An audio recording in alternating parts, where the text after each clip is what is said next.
if you're watching this, you're trying to figure out what is neuropathy, and you've been told, like, something going on with your nerves, but there just probably hasn't been a very clear explanation about what's going on. And I'll do basically explain nerves and how they work, and then we'll talk about what neuropathy is. Nerves, very sensitive, obviously. That's why so many patients have pain, but very sensitive fibers within the body, thinner than a hair, running from the brain everywhere.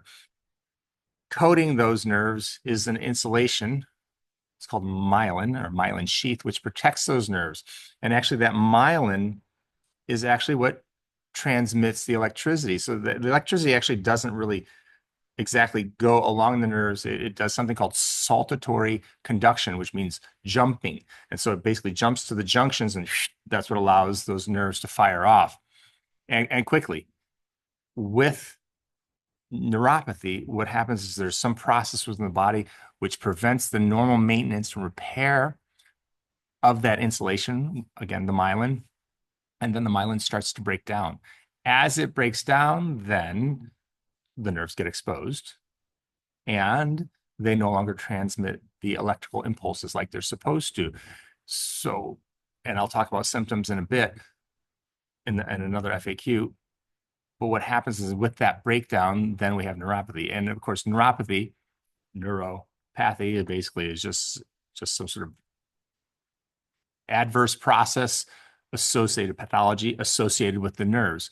And of course, that's very broad, and there are many different kinds of neuropathy, but in the end, it always comes back, or almost always comes back to a three-stage domino effect.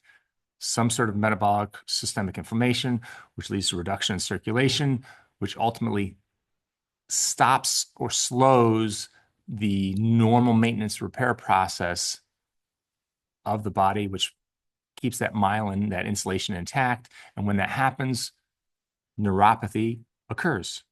And neuropathy, as you now know, is then a side effect of problems with these other two systems. And that's one of the reasons why just dealing with symptoms may get you some relief in the shorter term, but it won't solve the problem because we have these other two dominoes which continue pushing the process forward. Hope that answers your questions. If you have any others, just let us know. We're always here to help.